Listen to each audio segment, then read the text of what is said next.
Now behind me, I'm farming mobs in world, but what if I told you there's a way to farm these things digitally? Well, not specifically this mob, but things like the Wither, and also the Warden, and even the Dragon. Now all of this is 100% doable. However, I will say it does cost a bit of power. So today is going to be a combined experiment. We're going to be playing around with more power and also diving into hostile neural networks. We're also going to be exploring how we're going to upgrade, for example, our crafters, because at this point I'm really starting to run out of space.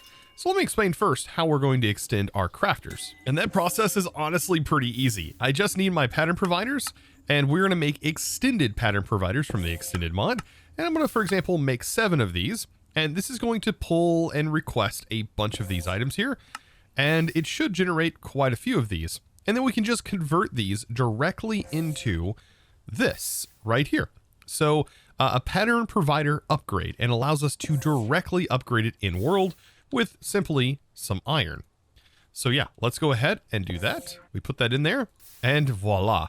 We can now upgrade these in world, and they go from having 1 row of 9 to 4 rows of 9. And we just shift right click to apply these. It's so easy. Now there's also some extended molecular assemblers, but at this point I don't really have to worry about those. We're not really needing to craft faster. I just simply need more space for my patterns. And because I only set up 2 of these, yeah, that's been kind of a struggle here. But now I should have access to a ton more, 4 times as much as I originally had. And that's going to be especially important when we start doing some more auto crafting. For example, if I make a simulation chamber, I'm going to want to request this in a craft. Just like this glass as well. I can go ahead and say, hey, make sure we have glass in stock, glass panes. So that way all of this stuff is on request. And the same goes for the loot fabricator, which is also going to be needed. And we are going to need to make sure we can craft up netherite. This is kind of expensive, but it's going to be so nice once all of this is up and running. Now, if you've never played with hostile neural networks, it's kind of easy to kind of break down. You really just need a simulation chamber. This is going to simulate the killing of the mobs, and then they are going to have a chance of dropping something special, a prediction. But if they do not succeed in producing a prediction, they will produce this other type of prediction. This is a generalized prediction, but there's one for each different like type of mob, depending on what dimension it's from. And these are actually kind of useful in their own right. They can produce different resources. So don't count these out. These are definitely worth keeping. But the primary thing is the final prediction that is the thing that you're going to want. And this can be turned into something based on the loot fabricator. For example, a dragon egg here, or dragon breath from a ender dragon prediction. Now, setting up the infrastructure for this basically consists of a loot fabricator. This kind of goes on the bottom typically, or is what your finished product goes into. And I typically like to have like a pipe on top of that. And then on top of this is the actual simulation chamber. Now we're also going to need to pipe a couple of things into here. We'll talk about that here in a second. But the primary thing is we just want to make sure that the prediction gets pumped into here. And the only thing that this will accept is the final prediction. So you don't have to worry about filtering or anything like that. However, this, when it doesn't succeed, will need somewhere to send that item, which we'll talk about in a little bit. But this is kind of the general idea. We're going to have to make sure we have auto-crafted items going into the top, and these both need power. So we are going to need to send them power, and the power up here is solely based on what the actual mob we have farming in here. For example, I want to farm the Wither. That's going to be a huge thing to have farming. But notice how much it's going to cost. So it says the simulation cost is 2,560 FE per tick. So that is how much it is going to cost to simply have the Wither data model in here. And there are some that are even more expensive, for example, the Ender Dragon. Now, honestly, for the Wither, it's going to be super simple because all we need to do to actually get the mob is spawn it in and take it out 6 times. So the way we can do this, placing it in like this. But before you do this, make sure you have a data framework, model framework ready to go. We're going to have to right click this on the mob and then put it inside of our deep learner before we actually take him out. So let's go ahead and do this. Let's get the Wither spawned in. I will right click this on just like that. And then I will put this inside here. Make sure to get back so the explosion doesn't kill me. And then get ready to use my spells. I mean, because you can kill them just up underneath here. Beautiful. And so the framework we can see in the top left, it's actually working. And this should, when done, go up by 1. And I just have to do this a few more times. Oh, and by the way, if you're wondering what the bell sound's all about, it's because I think they added the mod that adds the really nice structure in here and changes all of this. But I have not regenerated the dragon, so the structure has not generated yet. But I guarantee it will generate once I place my crystals in here to respawn the dragon. And just like that, it's done. Beautiful. So now we have at least a basic model. That's all we really need to get started. Oh, and I can't wait. So now that that's done, we should be able to set this up nice and clean. So you can see right here, I did remove that cable, and I'm going to show you how we can set them up just like so by using applied energistics. And this is going to be pretty straightforward, and will work with an array of these if you really wanted to. So I have my wireless connection here, giving me a nice plethora of channels. We have 32 that's coming from one side of the controller, more than enough. And what we're going to do for this little setup right here is I'm going to place in my new data, and this is going to say, by the way, hey, you're missing the prediction matrices. So we've got to provide those. And I have a crafting recipe that I made for the prediction matrices. And so if we go to hostile neural networks, you can see this right here is the prediction matrix, and these are the items required for it. So you need some gold and some iron. So my prior farm that I just built is actually helping provide for this. But we're going to need an export bus. And how are we going to get a auto craft to continuously craft for this thing right here if we don't have them in stock? Well, that's where a crafting card comes into play. And so we just need to drag the prediction matrices in here. And what we should see happening is the autocraft getting fulfilled, and then it send the ingredients in here. And that's exactly what we need. So it says cannot be simulated. It says system energy levels critical. And that's because I haven't given it any power yet. So let's go ahead and slap a gate on here for now, and let's give it some power. So this is going to continue to produce, but what's going to happen is it's going to output 2 different things. So like I said, it's going to output either a prediction here or a solid prediction. And so for that, we are going to need an import bus. And we can just put an import bus right here, and we'll send that into the network. What I'm going to want to do, though, is as I start to receive these overworldly predictions and the nether predictions, and in this case, the ender prediction, like we have right here, we're going to want to make sure to store that inside of our drawer network. Because this will build up, and before you know it, you'll have thousands in your system, and you'll be like, what am I doing with my life?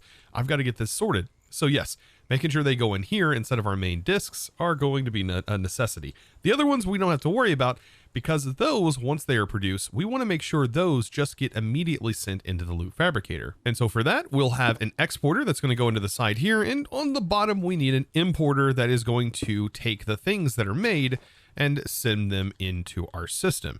And those things that are made, we also probably want to have in our drawer network.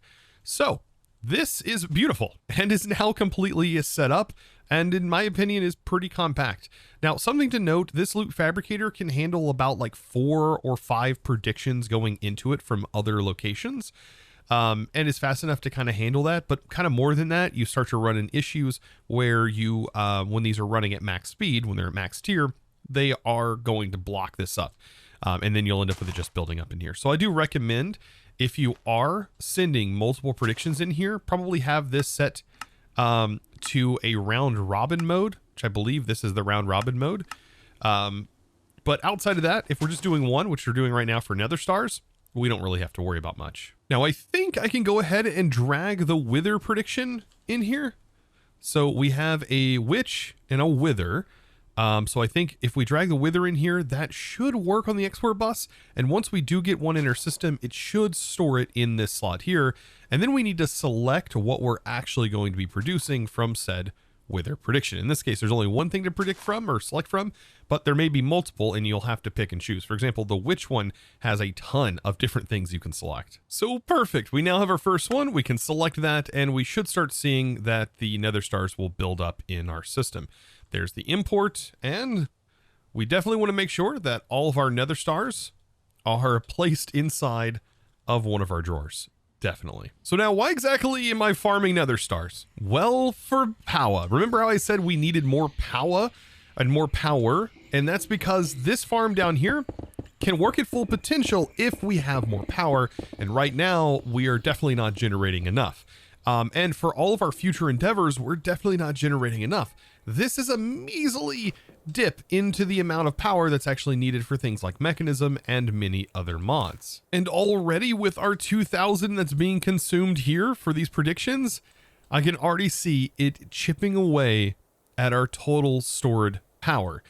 This one is completely drained, and it's slowly but surely draining all of our residual power out of all of our thermo generators here. So now these nether stars are going to allow us to craft nitro stuff. And nitro is the top tier item that we are going to be using to craft all of the top tier Powah upgrades. So a simple craft like this, and we'll toss this inside of our energizer, and we should now be able to also upgrade into the higher tier energizing rods, which is going to be a necessity. And so the process begins on making nitro stuff. And it doesn't take too long. It's going to go even faster once we have our pipes and everything upgraded. But a way that we can make things even faster is by crafting these in block form and then down crafting. Because you can actually send these to the machine into our Empower by block. So you don't have to go with the standard. And there's even a custom blaze block that was added by Craftoria that allows you to do the blazing crystal, making the crafts for this quite a bit faster if you do it by hand. So now I set up some auto crafts, making sure substitutions enabled were on, so that way I can then upgrade all of these spirited thermo generators one by one and get them upgraded into the nitro version. So with that craft, you should see with substitutions enabled, it's going to utilize the one that I already have in my system, making this auto craft so much quicker and so much easier to just convert them up. And there we go. That's how quick that was. And there this goes. At the moment, not generating anything, but it's going to generate 5,600 FE per tick versus the 2,240 that they were all producing before. So this is great and will allow us to definitely scale up our current production. But the real thing that we want to get set up today is probably going to be a reactor. So now with these set up, I'm producing with just these 8 nitro thermal generators, which is just kind of mind-boggling. I didn't even realize how powerful these were. But these are producing 44,800 RF per tick now, just with 8 of them. And they're quite easy to actually build now. Definitely since I've upgraded now to these high tier nitro rods. Like these are producing more than enough, and having 2 of them is honestly more than enough. They do store quite a bit of power, and it also, by the way, upgraded our ender cell. If you've forgotten about how all of this works, the ender cell is now sitting here, and I also added another battery to this, which has now increased my power storage up to 410 million FE per tick now. Now, the question you may be asking, is the nitro reactor worth it? And I'm going to say yes. At least having one of them or so is going to be worth it, and I think we can supply it now that we have our ore generator up and running, because we're actually now generating the material that's needed to keep this up and sustainable. Now, this is going to be kind of expensive to make. Don't get me wrong, these are definitely expensive. They require 36 of these individual reactors to actually get the multi-block up and running. So you got to keep in mind, 36 times what we see here is what we're going to need. So kind of interesting here. The production rate has actually been lowered from its default rate to 300,000 FE per tick, which is what our generation factor is going to be. And I think this does get scaled up, if I remember correctly, depending on the type of coolant material that you put in here. But as of right now, just assume that we're going to get 300,000 FE per tick from one of these reactors when they're set up. Now, it looks like it didn't actually accept any of my binding cards when I had originally made them, but I would like to get this. It does give us a nice fresh set of dries to at least get our reactor up and running. But it looks like we have to go through each stage. So whenever I do craft these, I'm going to have to make sure that I do all 36, like individually, not requesting up to the top tier one. So I'll start off with, for example, that. Let's see. Yeah, the reactor basing. It should be 36, unless I did my crafting recipe wrong. Oh, did I not click the starter? Oh, I guess I didn't actually make the starter one. Well, I guess it's time to make the starter one, right? There we go. And we'll get that placed in. Nice. Now I have all of them in. So yes, starter. So 36, hit that. that should get made up pretty quick, and then that will get completed.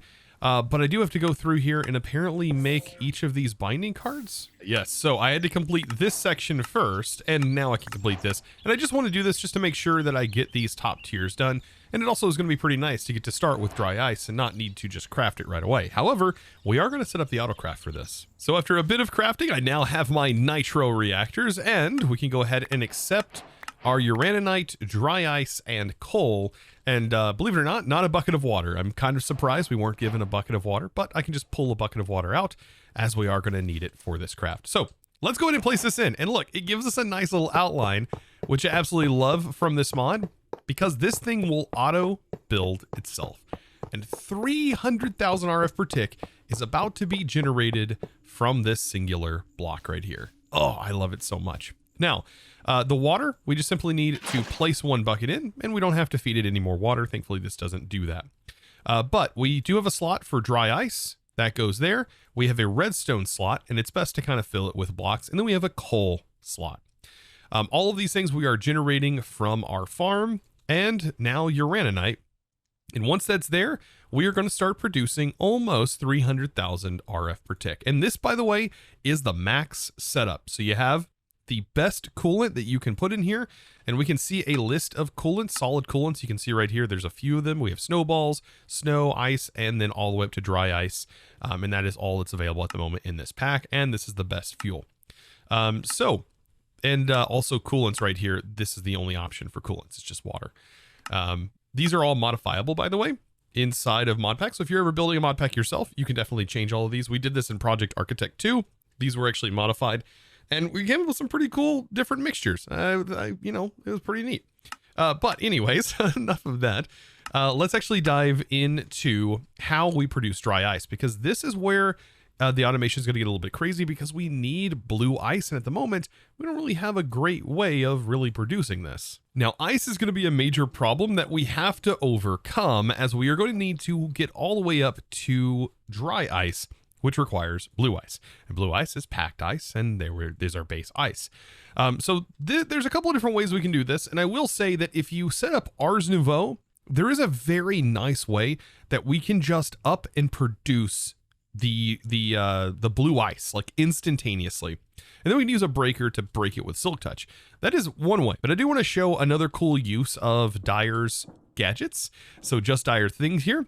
And that is the fact that we can use an advanced clicker to keep things like the entropy manipulator charged. And this thing, if we have it set to sneak right click and right click, essentially this is going to convert water based on its recipes directly into ice. So we can place that right here, and we'll see that it converts it straight to ice, and it uses some of the power to keep the manipulator charged. This is so nice. And then we can use an annihilation plane or something like that to then store this in a compacting drawer. Now, my setup for this is going to look a little bit like this. We have our water sources on both sides. I do want to make sure that after I pick this up, I reset this just to make sure that everything is back to normal. I'll place it down, and right here, I'm going to make sure click or sneak click is enabled. And that's the only thing I think I need to change here. Everything else should be fine. And so I just need to give it some power. Boop. And there we go. So whenever I break this, it should automatically get converted back into ice because we have a source block here.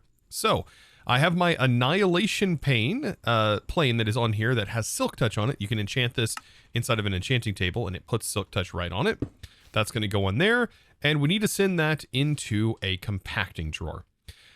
So a couple different ways we can do this. One is I can just place my storage bus. Let's go ahead and place a cable in here. I think this is going to be one of the nicest ways.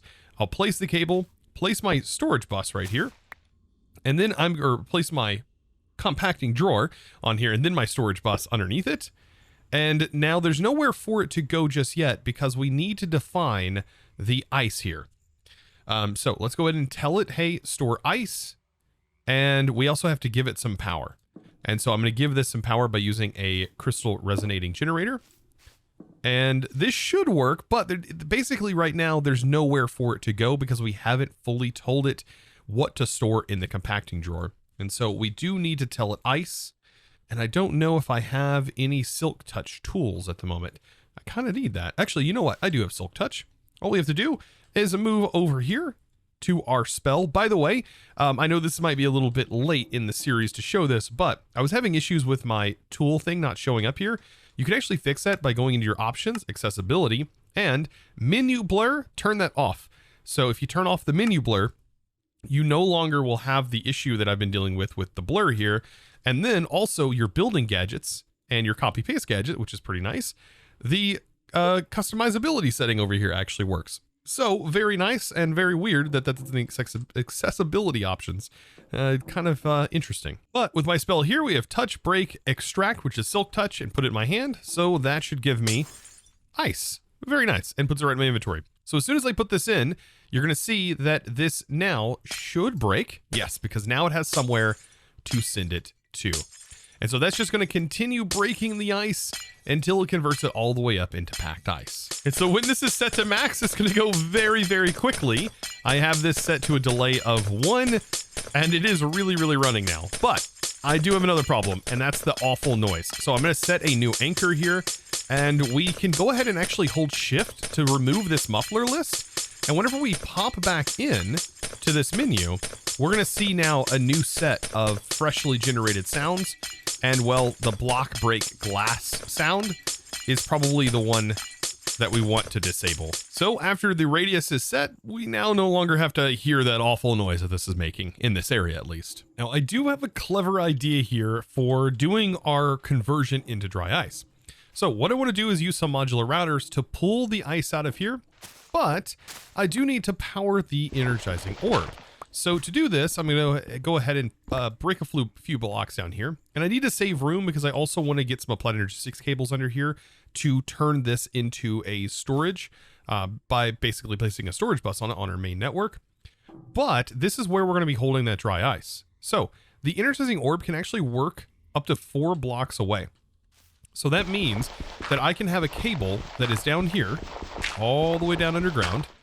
And so long as it's within 4 blocks distance of the energizing orb, so 1, 2, 3, and 4, I should be able to place this, which is within that 4 block space, and that should be able to reach and be linked to this. I think we can see that if we have a wrench, we can now see, yes, that is connected and linked and is also hidden, which is another nice thing. And so now keeping with the theme of hiding things, I can go ahead and grab this. Let's also do modular routers, and I want to make sure that I have some calculator upgrades. So let's go ahead and pull this, the regulator upgrades, better called, if I call things the correct things.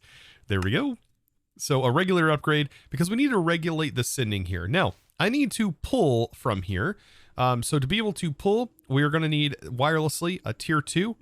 And I'm also going to do tier 2 on both of these because we're going to need 2 of them. So thankfully that should get all crafted up, no problem. Perfect. And we need to pull the dry ice, or the blue ice, I mean, into the modular router here. It doesn't really matter which way we work from. Honestly, I think I'm going to pull from the left and work to the right. And so inside of the pull, we want to make sure this we have filtered. So set it to whitelist mode and then place in our filter for blue ice. And that should be pretty straightforward. So as soon as we put this in, that should be pulling once we, well, select its location it's pulling from. So there we go. I'm going to set it to that to pull from there.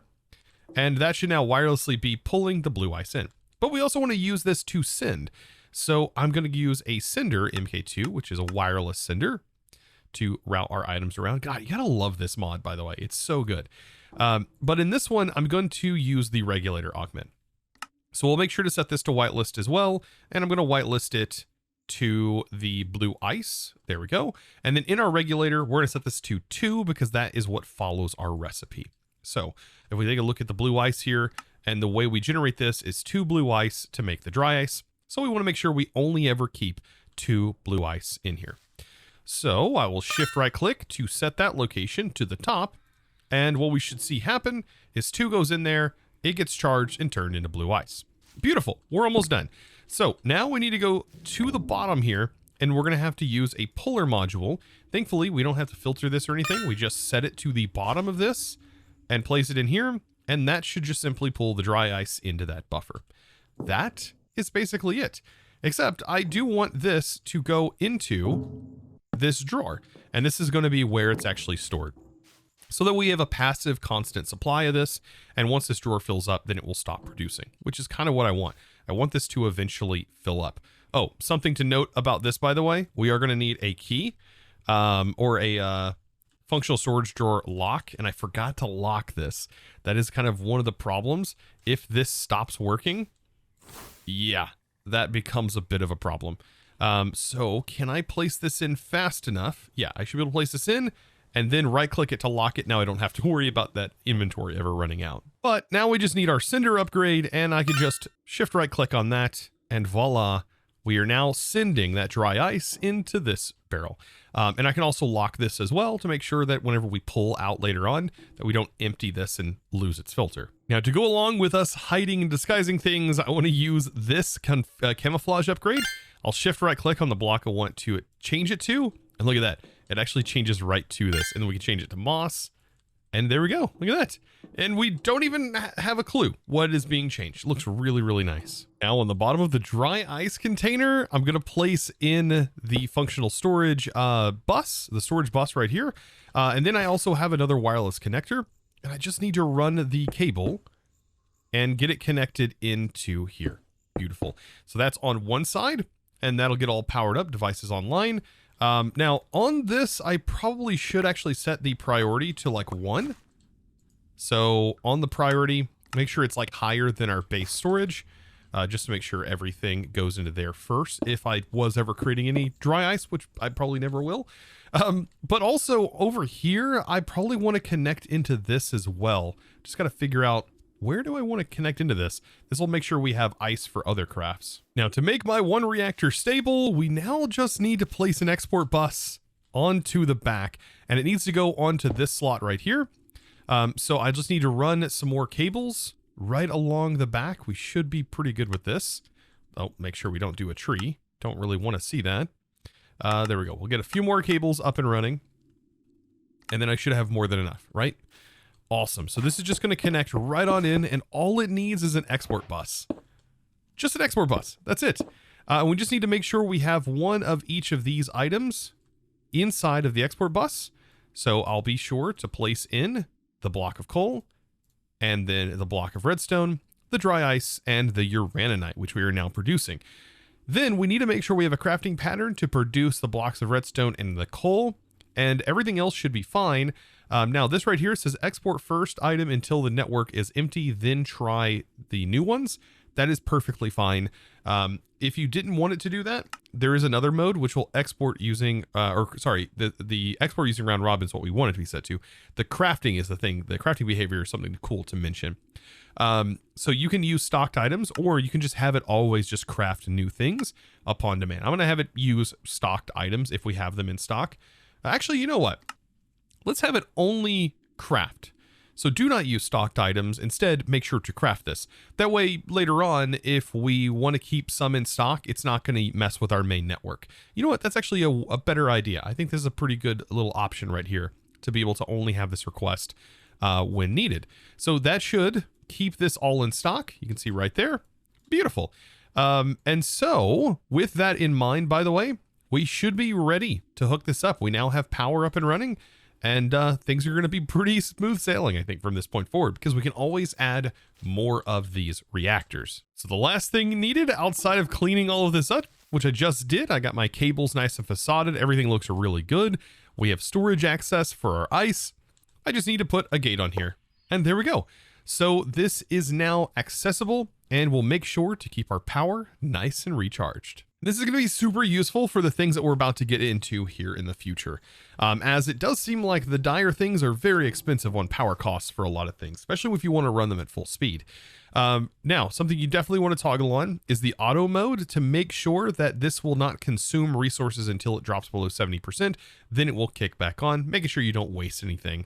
And it keeps it a little bit more efficient, which is very, very nice. Now, since I've been working on all of this, we already have 304 nether stars built up, and that's also including the ones that were used in the crafting of all of this nitro stuff. So I would say that this mod, Hostile Neural Networks, is very powerful, and well, now we're able to supply it with power that it needs. And we can also get into other mobs if we need them in higher demand. For example, iron golems can actually be simulated inside the simulation chamber, producing a ton of iron. And also with all that power, I'm effectively able to run this now at full speed. Oh, it's just a beautiful thing to watch happen. So with that, we have now essentially like quintupled our power gains.